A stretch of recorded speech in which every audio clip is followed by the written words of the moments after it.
تنازل المدرب المغربي الحسين عموتة عن مستحقاته ومنح التأهل آخر راتبين من أجره للاتحاد الأردني، ويصر على تحويلها نحو مشروع تأهيل اللاعبين الشباب الذي سيشرف عليه السلامي.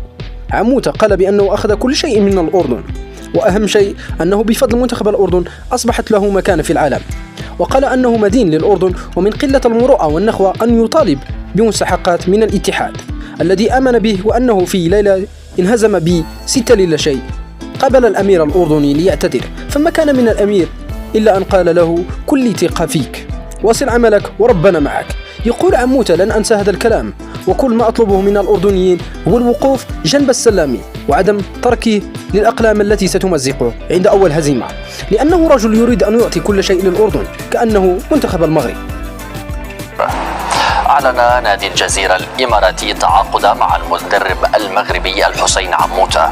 النادي الإماراتي نشر عبر صفحته الرسمية على تويتر مقطع فيديو مرحبا بالمدرب المغربي. وكان عموتة البالغ 54 عاما قد وصل بالمنتخب الأردني لنهائي كأس آسيا قطر 2023 قبل أن يعلن الاتحاد الأردني لكرة القدم قبول استقالته من منصب المدير الفني للمنتخب الأول وتعيين المغربي الآخر جمال السلامي خلفا له.